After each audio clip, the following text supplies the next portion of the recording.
You think you're unique. You think your decisions are yours. You think you're unpredictable. You're wrong. Every single thing you do falls into one of 8 behavior patterns. 8 categories that explain every human action ever taken, every choice you made today, every decision you'll make tomorrow. All of it predicted by psychology, all of it following patterns you don't even know exist. This isn't about judging you, this is about understanding you. Because once you understand these 8 behavior patterns, you see through everyone, including yourself. You understand why people do what they do, why you do what you do, why the same patterns repeat in your life over and over. And understanding is power. Power to predict, power to influence, power to control your own patterns instead of being controlled by them. Today, I'm breaking down every type of human behavior into 8 psychological patterns. Not hundreds, not thousands. 8. Every human action you've ever seen or taken fits into one of these 8 categories. Master these 8 and you master human psychology. You see people clearly, you see yourself clearly. You operate with knowledge that most people never learn. If you want to understand human behavior at the deepest level, smash that subscribe button right now. This channel teaches you to see what others miss. Before we start, drop this in the comments. I understand behavior, I predict patterns, I control outcomes. Let's begin with the most fundamental behavior, survival behavior. This is the foundation of everything. Every human is hardwired for survival, not just physical survival, psychological survival, social survival, economic survival. Every behavior that protects you from perceived threats is survival behavior. And perceived is the key word. The threat doesn't have to be real, it just has to feel real. And once it feels real, survival behavior activates. Look at your daily life. Why do you work a job you hate? Survival behavior. You're protecting yourself from the threat of poverty. Why do you avoid conflict? Survival behavior. You're protecting yourself from the threat of confrontation. Why do you say yes when you want to say no? Survival behavior. You're protecting yourself from the threat of rejection or consequences. Almost everything you do that feels obligatory is survival behavior. You're not choosing freely. You're responding to perceived threats. This behavior operates mostly unconsciously. You don't think I'm engaging in survival behavior right now. You just feel anxiety about potential consequences and act to reduce that anxiety. The person who works 80 hours a week isn't consciously thinking about survival. They're feeling anxiety about job security and responding by working more. The person who stays in a bad relationship isn't consciously choosing survival over happiness. They're feeling anxiety about being alone and responding by staying. Here's how survival behavior controls you. It makes you risk-averse. You avoid potential threats even when avoiding them costs you opportunities. You stay in your comfort zone because leaving feels threatening. You don't take chances because failure feels like danger. Survival behavior keeps you safe, but it also keeps you stuck, because growth requires risk, and survival behavior sees all risk as threat. Understanding this behavior in others gives you power. When you see someone being risk-averse, you know they're in survival mode. You can either increase their sense of safety to encourage action, or increase their sense of threat to paralyze them. Salespeople do this constantly. Make you feel threatened by missing out, that's survival behavior. Make you feel safe with guarantees, that's survival behavior. They're manipulating your survival instincts to create desired actions. Understanding this in yourself gives you freedom. When you feel resistance to doing something, ask why. Is there a real threat? Or is your brain responding to a perceived threat that isn't actually dangerous? Most of the time it's perceived. Your survival behavior is protecting you from embarrassment, rejection, or failure, none of which are actual survival threats. Recognize this. Override it. Take the action your survival behavior is trying to prevent. That's growth. Drop this in the comments. I recognize survival behavior. I override false threats. Status-seeking behavior. Humans are obsessed with status. Every single one. Some admit it. Most don't. but everyone is constantly seeking, maintaining, or defending their status in every social group they belong to. Status-seeking behavior is anything you do to increase how others perceive your value, and you do it all day, every day without even noticing. Why do you buy expensive things you don't need? Status-seeking. You're signaling value to others. Why do you post achievements on social media? Status-seeking. You're increasing perceived value. Why do you name-drop or humble brag? Status-seeking. You're elevating your position. Why do you care what people think about you? Status-seeking. Because their perception determines your status. And status matters more than you want to admit. Status isn't just about money or fame. It's about where you rank in any group you're part of. At work, status determines respect and opportunities. In friend groups, status determines influence and social power. In relationships, status determines negotiating power and frame control. Status affects everything, and everyone is playing the status game whether they admit it or not. This behavior drives consumption. People buy things they can't afford to signal status they don't have. They go into debt for cars, clothes, houses that communicate higher status than their actual position. The product isn't the goal. The status signal is the goal. Companies understand this. They sell status, not products. Buy this and be seen as successful. Buy this and be perceived as attractive. Buy this and signal wealth. All status-seeking behavior. This behavior also drives social media addiction. Why do people post constantly? Status-seeking. They're collecting likes and followers as status markers. Why do they curate perfect images? Status-seeking. They're managing their perceived value. Why do they feel bad when posts don't get engagement? Status-seeking. Their status signal failed. The whole platform is a status-seeking machine, and it's addictive because status-seeking is hardwired. Understanding this behavior gives you leverage. Want to influence someone? Appeal to their status concerns. Make them feel higher status by agreeing with you. Make them fear status loss by disagreeing. Politicians do this. Celebrities do this. Marketers do this. They're manipulating status-seeking behavior to create desired actions. Join this group, increase your status. Support this cause, signal virtue. Buy this product, appear successful. All status manipulation. Understanding this in yourself reveals uncomfortable truths. How much of what you do is genuine versus status-seeking? That opinion you loudly hold. Is it really yours, or is it the opinion that gives you status in your group? That purchase you're considering, do you actually want it, or do you want the status it signals? That argument you're having. Are you defending truth or defending your status by refusing to be wrong? Honest answers are uncomfortable, but liberating. If you're realizing status-seeking controls more of your life than you thought, hit that like button. Drop this in the comments. I see status games, I play them consciously. Attachment behavior. Humans are social animals. We need connection, we need belonging, we need relationships. Attachment behavior is anything you do to create, maintain, or restore emotional bonds with others. This starts in infancy with parents. It continues throughout life with friends, romantic partners, communities.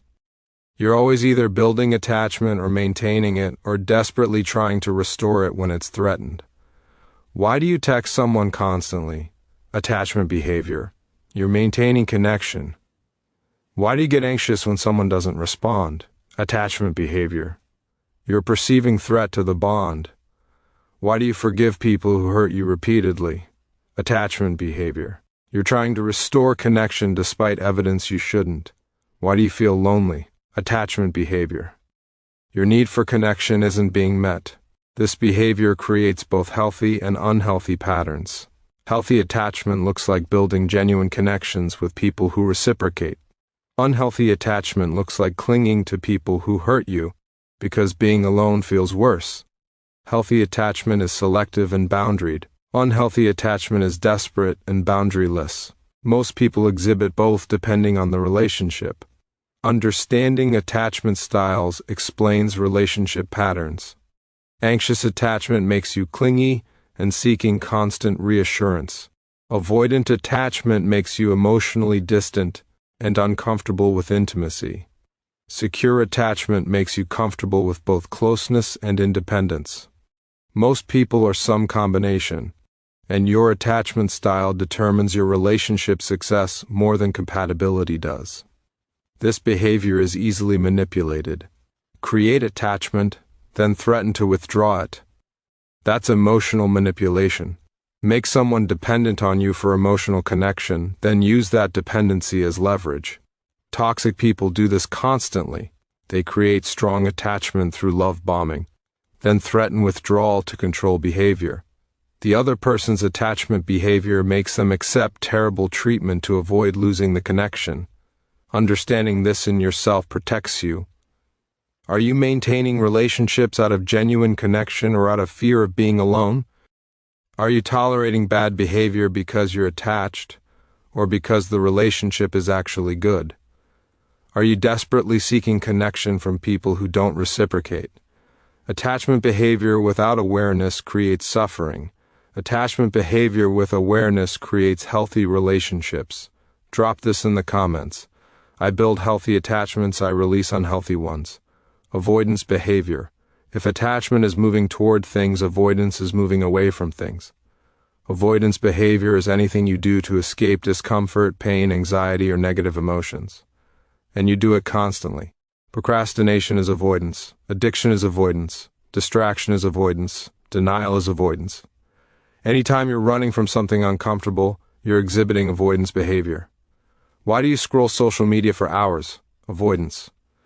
You're escaping boredom or anxiety. Why do you binge watch shows? Avoidance. You're numbing uncomfortable emotions. Why do you procrastinate on important tasks? Avoidance. You're escaping the discomfort of doing hard things. Why do you avoid difficult conversations? Avoidance. You're escaping the anxiety of confrontation. Almost every bad habit you have is avoidance behavior. This behavior is sneaky. It doesn't feel like avoidance, it feels like choosing comfort. You're not avoiding the gym. You're just tired today. You're not avoiding the project. You're just waiting for the right time. You're not avoiding the conversation. You're just keeping the peace. But it's all avoidance. You're moving away from discomfort by rationalizing the avoidance as something else. The problem with avoidance behavior is it creates more of what you're avoiding. Avoid the difficult conversation, the issue gets worse. Avoid the hard work, the deadline gets closer. Avoid the anxiety, it grows stronger. Avoidance provides temporary relief but long-term amplification. The thing you're avoiding doesn't go away, it gets bigger, until it forces a confrontation you can't avoid. Then you're dealing with a bigger problem than if you'd faced it early. Understanding this behavior reveals most of your problems. That thing you've been putting off. That conversation you need to have. That change you need to make. That habit you need to break. You're avoiding all of it, and the avoidance is making everything worse. Awareness doesn't fix it, but awareness is the first step. You can't change patterns you don't recognize. The solution to avoidance is simple but not easy. Move toward discomfort instead of away from it.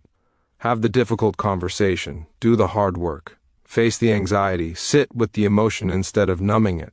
This feels terrible initially, but it's the only way to break avoidance patterns. Temporary discomfort beats long-term suffering, but most people choose long-term suffering because they can't tolerate temporary discomfort. Drop this in the comments. I face discomfort, I break avoidance patterns. Control behavior. Humans hate uncertainty. We crave control. Even the illusion of control is better than admitting we control nothing. Control behavior is anything you do to create a sense of control over yourself, others, or your environment. And the more uncertain life feels, the more control behavior you exhibit. Why do people micromanage? Control behavior. Uncertainty about outcomes creates anxiety. Controlling every detail reduces that anxiety. Why do people have rigid routines? Control behavior. Predictability creates the illusion of control. Why do people try to control their partners? Control behavior. Relationship uncertainty creates anxiety. Controlling the partner reduces that anxiety. None of it actually creates control, but it feels like control. And feeling counts more than reality. This behavior manifests differently in everyone. Some people control through aggression and dominance. Some control through manipulation and guilt. Some control through being perfect and controlling themselves. Some control through helping and making others dependent. Different methods. Same motivation. Reducing anxiety about uncertainty by creating an illusion of control. The problem is, you can't actually control most things. You can't control other people. You can't control outcomes. You can't control circumstances. You can only control your own actions and responses. But admitting this feels terrifying, so people spend enormous energy trying to control the uncontrollable. And they suffer when reality proves control was always an illusion. Understanding this behavior helps you spot controllers. The person who needs things done their way, the person who can't delegate, the person who gets anxious when plans change, the person who tries to manage your behavior. All control behavior driven by their anxiety about uncertainty. They're not trying to hurt you, they're trying to reduce their anxiety. Understanding this doesn't mean tolerating it, but it helps you not take it personally. Understanding this in yourself is harder. Where do you try to control things you can't control? Where do you create rigid rules to feel safe? Where do you manipulate others to reduce your uncertainty? Most people have control behaviors they don't recognize, because admitting you're trying to control what you can't control means admitting powerlessness, and admitting powerlessness terrifies people exhibiting control behavior. Drop this in the comments. I control what I can, I accept what I can't. Conformity behavior. Humans are herd animals. We want to fit in, we want to belong, we want to be like others. Conformity behavior is anything you do to match the group you're part of or want to belong to. You adopt their opinions, their behaviors, their appearance, their values. Not because you genuinely align, because conforming feels safe and belonging feels necessary. Why do people follow trends? Conformity. Being different feels risky. Why do people hold popular opinions? Conformity. Disagreeing with the group threatens belonging. Why do people buy what everyone else buys? Conformity. Matching the group signals membership. Why do people change themselves to fit in? Conformity. Being authentic feels less important than being accepted. This behavior starts early. Kids conform to peer groups. They wear the right clothes, like the right things, talk the right way. Adults do the exact same thing, they just pretend they don't. They conform to their workplace culture, their social circle's values, their political tribe's positions, their generation's trends. Most of what you think is your authentic self is actually conformity to various groups you belong to. The problem with conformity is it kills individuality. You're not developing your own thoughts. You're adopting group thoughts. You're not discovering your values. You're accepting group values.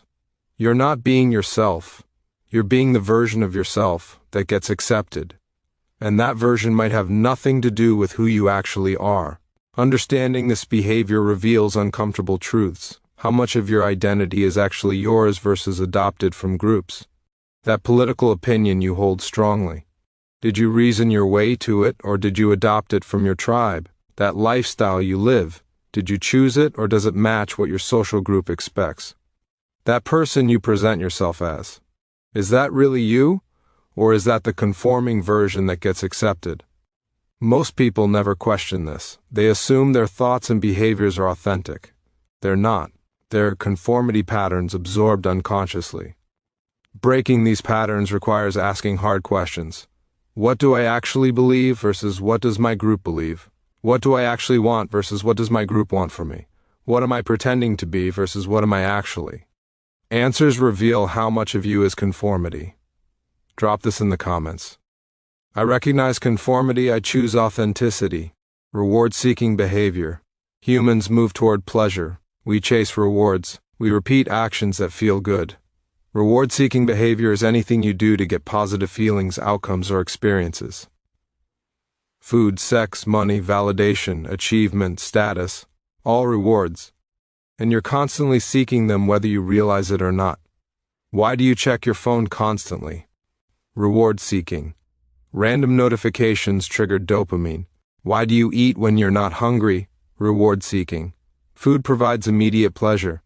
Why do you work for money? Reward-seeking. Money provides security and options. Why do you seek approval? Reward-seeking. Approval feels good. Every action you take is either seeking reward or avoiding punishment. That's it. This behavior is the basis of all motivation. You do things that generate rewards, you avoid things that don't. Simple. Companies exploit this constantly. Give small rewards for desired behaviors. People repeat those behaviors. Social media rewards you with likes for posting. You post more. Games reward you with points for playing. You play more. Jobs reward you with money for working. You work more. Rewards shape behavior more than anything else. The problem is reward seeking makes you manipulable. Control someone's rewards, control their behavior. Give rewards for compliance. They become compliant. Withhold rewards for independence. They become dependent. This is how addiction works. The substance provides intense reward. The brain seeks that reward. Everything else becomes secondary to getting the reward. Drugs, gambling, social media, food, sex. All addiction is reward-seeking behavior that's hijacked the brain. Understanding this behavior explains your habits. Every habit you have exists because it provides a reward. Even bad habits. Smoking provides stress relief. Procrastination provides anxiety relief. Junk food provides pleasure. The habit persists because the reward persists. Breaking the habit requires either removing the reward or finding a bigger reward elsewhere. Drop this in the comments. I understand my rewards, I choose better ones. Self-justification behavior. Humans hate being wrong, we hate admitting mistakes, we hate accepting blame. Self-justification behavior is anything you do to protect your self-image when faced with evidence that you were wrong, made a mistake, or caused a problem, and you do it constantly without even noticing. Why do people make excuses? Self-justification. Admitting fault damages self-image. Why do people blame others? Self-justification. Deflecting responsibility protects self-image. Why do people rationalize bad decisions? Self-justification. Admitting the decision was bad means admitting they were wrong. Why do people double down on mistakes? Self-justification. Changing course means admitting the first course was wrong. This behavior is automatic. Someone points out your mistake, your brain immediately generates justifications. It wasn't your fault. The circumstances were unusual. Anyone would have done the same. You had good reasons. The justifications appear faster than conscious thought, because your brain is protecting you from the pain of being wrong. The problem is self-justification prevents learning. You can't learn from mistakes you won't admit you made. You can't improve from feedback you justify away. You can't grow from failures you blame on others. Self-justification keeps you stuck in patterns because you never acknowledge the patterns exist. You keep making the same mistakes while justifying why they weren't really mistakes. Understanding this behavior in others helps you navigate conflicts. When someone is justifying, they're not listening, they're defending. You can't reason with someone in defense mode. They'll generate endless justifications rather than admit they're wrong. Either wait for them to calm down or disengage. Arguing with self-justification behavior is pointless. Understanding this in yourself requires brutal honesty. When you're explaining why something wasn't your fault, stop. Is that true, or is that self-justification? When you're blaming circumstances, stop. Did circumstances cause the problem, or did you? When you're rationalizing a decision, stop. Was it actually a good decision, or are you protecting yourself from admitting it was bad? Most of the time it's self-justification. Drop this in the comments. I admit mistakes, I stop justifying, I grow. You now understand the 8 behaviors that explain every human action. Survival behavior, protecting from threats. Status-seeking behavior, increasing perceived value. Attachment behavior, creating connection. Avoidance behavior, escaping discomfort. Control behavior, reducing uncertainty. Conformity behavior, fitting in. Reward-seeking behavior, chasing pleasure. Self-justification behavior, protecting self-image. Every single thing you do falls into one of these 8 categories. Understanding these behaviors gives you power. Power to predict what people will do. Power to influence their actions. Power to recognize your own patterns. Power to change behaviors that don't serve you. Most people live their entire lives controlled by these 8 patterns without ever understanding them. They're puppets to psychology they don't comprehend. You now comprehend. That makes you different. That makes you powerful. The question is, what you do with this knowledge. You can use it to manipulate others, or you can use it to understand yourself. You can exploit these patterns in others, or you can break these patterns in yourself. Both uses are available. Both uses are powerful. Choose based on who you want to become. Do 3 things right now. Smash that like button if these 8 behaviors just explained your entire life. Subscribe to understand human psychology at the deepest level. Drop in the comments which behavior controls you most, and which one you're going to master first. Every human behavior explained. 8 categories. Complete understanding. The only question is whether you'll use this knowledge or ignore it. The patterns are here. The choice is yours. Drop this final affirmation. I understand behavior patterns. I predict actions. I control my outcomes.